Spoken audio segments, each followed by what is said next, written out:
Hey guys, SpazticGamer here. Today I'm going to be showing you my budget rig that I have just built. So I'm going to just go through the parts I have, and at the end I'm going to show you my system, with the case side panel off, and showing that it's working and it's built. So I have a basic power supply at 630 watts. It's a Raid Max RX 630 SS. It is 85% certified, has a nice blue LED, and it does support SLI or crossfire. I don't recommend crossfiring or SLIing big cards. Really anything more than a 5600 by ATI or, a GTS 240, I believe. I'm not really much of an NVIDIA, so if I'm wrong, correct me. I wouldn't recommend going with anything that is high-end or powerful, because it only has 630 watt max and it could fry your system. I personally am not running Crossfire at the current time. However, it is nice to have the ability to, even if I don't use it. It is also a modular power supply, if I forgot that, which is really nice. You only have to use the cables you need and nothing else. The motherboard here.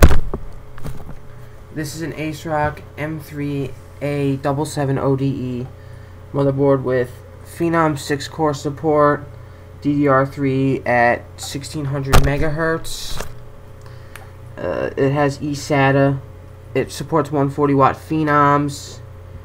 It has gigabit LAN, onboard sound, all that good stuff. Supports ATI Crossfire, and it's a socket AM3 if I haven't said that. It's a nice board for the price because it allows for Crossfire, and it has the latest socket, which is the AM3, which gives me further upgradability down the road. And it's a pretty nice board for the price. It's not the best board. It's not going to be overclocking your crap immensely, but it does what it does well, and for a budget board I would recommend it. The RAM and CPU combo I have here, I have an AMD Athlon 2 X3 445 RANA, and this is at 3.1 gigahertz. It's an AM3. However, it is only an Athlon by the name, because if you do unlock the optional 4th core, it will recognize it as a Phenom. Essentially, it's a Phenom with a disabled core. So, it's good to have the option to unlock it. I have not done so, as my mediocre motherboard or budget motherboard, I'm kind of a little on the wary side to overclock or unlock, because I don't want to fry anything, especially with only a 630 watt power supply.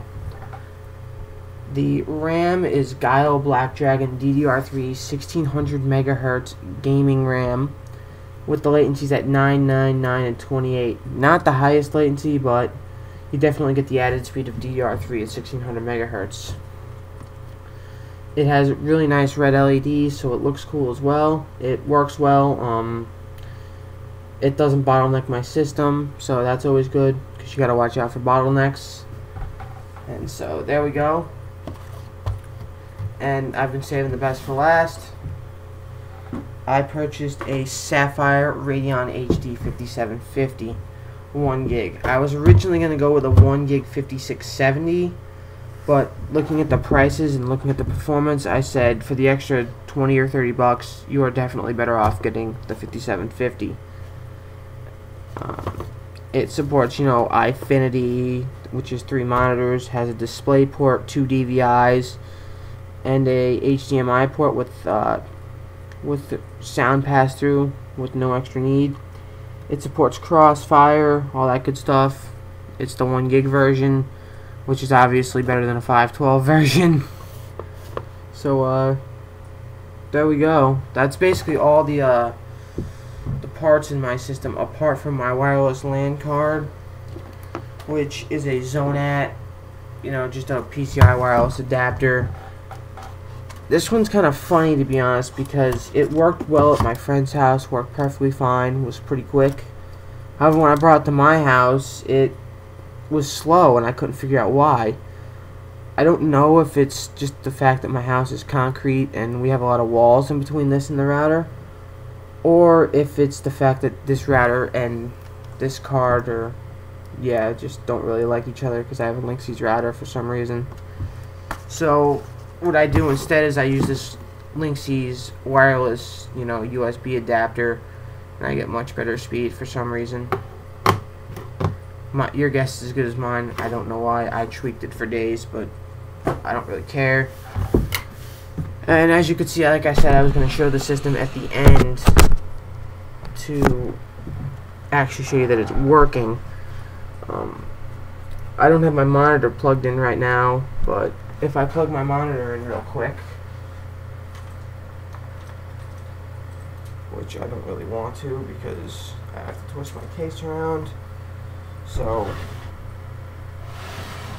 it kind of sucks. There's the front of my case if you haven't seen it. But yeah, here, I'm going to just plug my monitor in really fast. I'm not going to even screw it in because I just want to show you that it works.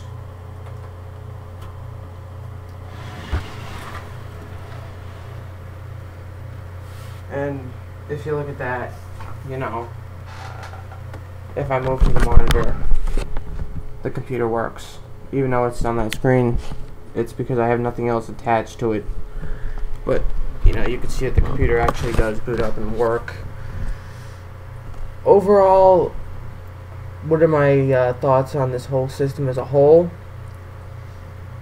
I feel this system is great for the budget I paid for it. Had I waited, I could have gotten a lot better for the same price. For example, if you buy this system now for the same price, you can get a slightly better system. The 5770s have gone down in price recently, but for what I paid for it at the time, it's still a great system. And if you're looking to play, most modern games at basic resolutions such as 1680 by 1050 or 1440 by 900, 1280 by 1024, all those resolutions will run basic games, or will run all the games modern day at basically full settings. If you start getting to 1920 by 1080 or 2560 by 1600, this system will struggle. I mean, it'll start to drop into like the 20s in the frame rate range if you max the settings out. But then again, this wasn't a system meant for that. This was a system meant to say, okay, it can play most online games and it's gonna run them pretty well. So thanks for watching my video, and I just wanted to show you my system, so there you go.